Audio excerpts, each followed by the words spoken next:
Hello friends, तो जैसा कि हमारे द्वारा डेली रूटीन में कई सारे ऐसे खर्चे होते हैं जो कि कैश में किए जाते हैं। तो उनमें से कुछ खर्चे जो होते हैं वो हमारे पर्सनल नेचर के होते हैं और कुछ खर्चे ऐसे होते हैं जो कि हमारे बिजनेस से रिलेटेड होते हैं। तो अब यदि मान लो आपकी द्वारा भी एक फाइनेंशियल ईयर में अपने बिजनेस से रिलेटेड कोई ट्रांजेक्शन है जो कि कैश में किए जाते हैं और वो कैश ट्रांजेक्शन एक सर्टेन लिमिट से ज़्यादा हो जाता है, तो फिर उसकी रिपोर्टिंग जो होती है वो आपके AIS और TIS में भी की जाती है। तो उस केस में फिर आप यदि अपनी ITR फाइल नहीं करते हैं तो फिर इनकम टैक्स डिपार्टमेंट की तरफ से आपको नोटिस भी भेजा जा सकता है। तो hi everyone, this is CA Deepika Jain here and welcome back to my YouTube channel. तो आज की इस वीडियो में मैं आपके साथ शेयर करने वाली हूँ कि हाई वॉल्यूम के ट्रांजैक्शन जो है वो कौन से होते हैं और किस तरीके से आप इनकम टैक्स डिपार्टमेंट से नोटिस आने से बच सकते हैं। तो वीडियो आपके लिए काफ़ी यूजफुल होने वाली है, इसलिए वीडियो को एंड तक जरूर देखें। What is high value transaction? तो अब आपके हाई वैल्यू के ट्रांजैक्शन कौन कौन से होते हैं, तो उसमें फर्स्ट है cash withdrawal under section 194N। तो अब यदि मान लो आपके द्वारा एक फाइनेंशियल ईयर में एक सर्टेन लिमिट से ज़्यादा कैश में विड्रॉल किया जाता है,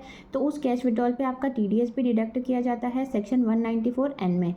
तो अब यदि मान लो मिस्टर राम है, उसने अपने पिछले 3 साल की ITR फाइल कर रखी है, तो उस केस में यदि उसके द्वारा एक फाइनेंशियल ईयर में यदि 1 करोड़ रुपए से ज़्यादा का अगर कैश विड्रॉल किया जाता है, तो उस केस में 2% से TDS डिडक्ट किया जाता है। अब यदि मान लो मिस्टर राम जो है उसने अपने पिछले 3 साल की ITR फाइल नहीं कर रखी है, तो उस केस में यदि उसके द्वारा एक फाइनेंशियल ईयर में 20 लाख रुपए से ज़्यादा लेकिन 1 करोड़ रुपए से कम का अगर कैश विड्रॉल किया है, तो 2% से TDS डिडक्ट किया जाएगा। और यदि 1 करोड़ रुपए से ज़्यादा का अगर वो कैश विड्रॉल करता है, तो उस केस में 5% से TDS डिडक्ट किया जाएगा। इसलिए आप कोशिश करें कि डिजिटल ट्रांजैक्शन ही ज़्यादा करें, कैश ट्रांजैक्शंस को अवॉइड करें, क्योंकि यदि एक सर्टेन लिमिट से ज़्यादा आपके द्वारा ये कैश में ट्रांजैक्शन किए जाते हैं, तो उस केस में आपका सेक्शन 194I में TDS भी डिडक्ट किया जाता है और फिर उस TDS का रिफंड क्लेम करने के लिए आपको अपनी ITR भी फाइल करनी पड़ती है। अब यदि मान लो आप अपनी ITR जो है उसमें इनकम तो कम शो करते हैं, लेकिन आपके द्वारा जो भी एक फाइनेंशियल ईयर में कैश डिपॉजिट किया जा रहा है या जो कैश विड्रॉल किया जा रहा है वो आपकी इनकम का जो सोर्स है उससे कहीं ज़्यादा है, तो उस केस में आप ना तो इनकम टैक्स डिपार्टमेंट को जस्टिफाई कर पाएंगे और उस केस में फिर इनकम टैक्स डिपार्टमेंट जो है वो आपको नोटिस भी भेज सकता है और साथ ही आपके ऊपर पेनल्टी भी इम्पोज कर सकता है। तो इसलिए आप कोशिश करें कि कैश ट्रांजैक्शंस को अवॉइड करें और ज़्यादातर ट्रांजैक्शन जो है वो डिजिटल मोड में ही करें।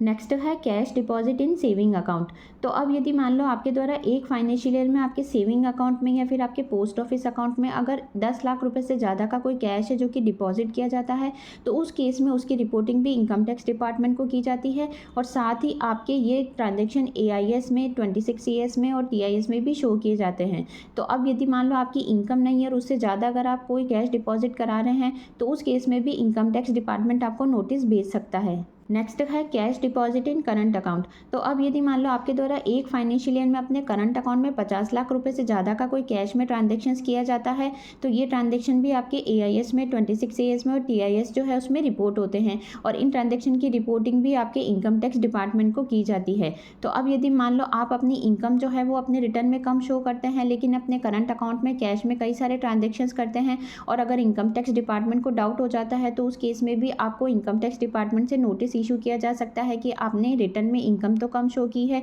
लेकिन आप कैश में इतना ज़्यादा विड्रॉल और इतना ज़्यादा डिपॉजिट कैसे कर रहे हैं। तो उस केस में भी इनकम टैक्स डिपार्टमेंट आपको नोटिस भेज सकता है। नेक्स्ट है payment of a credit card bill. तो अब मान लो यदि कोई पर्सन है जिसके द्वारा एक फाइनेंशियल ईयर में क्रेडिट कार्ड से अगर अपने बिल का पेमेंट किया जाता है और वो एक फाइनेंशियल ईयर में 1 लाख रुपए से ज़्यादा कैश में किया जाता है या 10 लाख रुपए से ज़्यादा डिजिटल मोड में या किसी अदर मोड में किया जाता है, तो ऐसे क्रेडिट कार्ड के बिल का जो पेमेंट किया जाता है उसकी रिपोर्टिंग भी इनकम टैक्स डिपार्टमेंट को की जाती है। क्योंकि यदि मान लो आपके द्वारा जो ITR फाइल की जाती है उसमें आप एक्चुअल में इतनी इनकम दिखा नहीं रहे हैं जितने कि आपके द्वारा क्रेडिट कार्ड के बिल का पेमेंट किया जाता है, तो उस केस में फिर इनकम टैक्स डिपार्टमेंट क्या कर सकता है कि आपके द्वारा जो ये पेमेंट किए जाते हैं इनको अनएक्सप्लेन्ड एक्सपेंडिचर मान के आपको नोटिस जो है वो भेजा जा सकता है।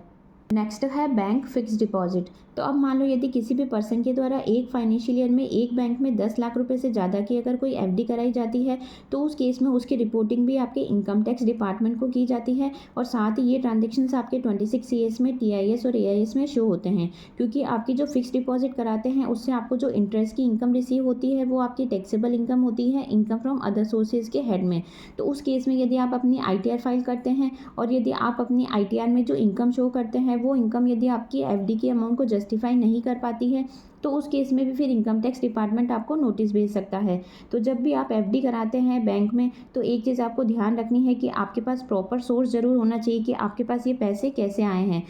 जैसे कि मान लो यदि आप रिटायरमेंट हो गए हैं तो रिटायरमेंट के बाद में अगर आपको कोई बेनिफिट मिलता है तो वहाँ से भी आपको ये पैसा मिल सकता है, या फिर आपकी कोई पास्ट में सेविंग कर रखी है, या फिर मान लो आपने कोई प्रॉपर्टी है जो कि सेल करी है, या फिर दूसरा अदर लीगल सोर्स हो सकता है जहाँ से आपके पास ये पैसे आए हैं और उस पैसे की आपने एफडी कराई है। तो उसके संबंध में आपके पास प्रॉपर डॉक्यूमेंट होने चाहिए, ताकि जब भी आपके पास इनकम टैक्स डिपार्टमेंट से अगर नोटिस आता है तो आप इनकम टैक्स डिपार्टमेंट को प्रॉपर जस्टिफिकेशन दे सके कि आपके पास ये पैसा कहाँ से आया है। नेक्स्ट है सेल रिसिप्ट। तो अब यदि मान लो कोई भी इंडिविजुअल है जिसके द्वारा एक फाइनेंशियल ईयर में सिंगल डे में कोई भी सिंगल ट्रांजेक्शन्स किया जाता है, या पर्टिकुलर इवेंट से रिलेटेड अगर कोई भी मल्टीपल ट्रांजेक्शन्स किया जाता है, और उसके द्वारा इस सेल के संबंध में जो पेमेंट रिसीव किया जाता है, अगर वो पेमेंट कैश में 2 लाख रुपए से ज़्यादा है, चाहे वो कैपिटल रिसिप्ट के संबंध में हो या रेवेन्यू रिसिप्ट के संबंध में हो, तो ये जो पेमेंट रिसीव किया जाता है ये इनकम टैक्स एक्ट में डिसअलाउड हो जाएगा। क्योंकि यहाँ पे अगर आप 2 लाख रुपए से ज़्यादा की अगर कोई सेल करते हैं और वो कैश में एक्सेप्ट करते हैं, तो उस केस में सेक्शन 269 एसटी में आपके ऊपर 100% से पेनल्टी इम्पोज की जाएगी।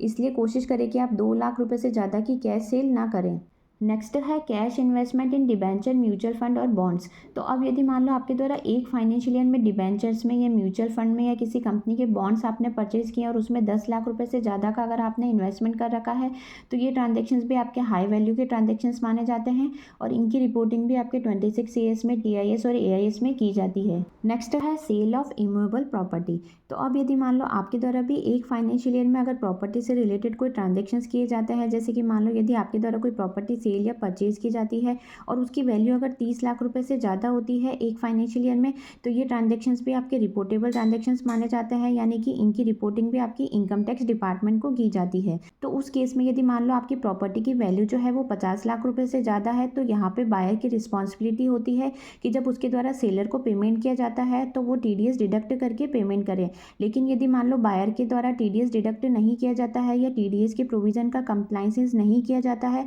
तो उस केस में फिर इनकम टैक्स डिपार्टमेंट जो है वो बायर को नोटिस भी सेंड कर सकता है और उस पर पेनल्टी भी इम्पोज कर सकता है। साथ ही जो सेलर होता है उसकी ये रिस्पॉन्सिबिलिटी बनती है कि उसके द्वारा जो प्रॉपर्टी सेल की जाती है, तो उस प्रॉपर्टी पे जो कैपिटल गेन हो रहा है उस कैपिटल गेन को वो अपना रिटर्न फाइल करते समय प्रॉपर रिटर्न में शो करे और उस पर जितना टैक्स बन रहा है वो टैक्स ज़रूर पे करे। और यदि मान लो सेलर के द्वारा जो कैपिटल गेन है उसको अपने ITR में शो नहीं किया जाता है, तो उस केस में भी फिर इनकम टैक्स डिपार्टमेंट जो है वो सेलर को नोटिस भेज सकता है। तो आई होप आज की जो ये वीडियो है वो आपके लिए काफ़ी यूज़फुल रही होगी। वीडियो से अगर किसी तरह की हेल्प मिली हो तो चैनल को लाइक शेयर एंड सब्सक्राइब करना ना भूलें। Thanks for watching.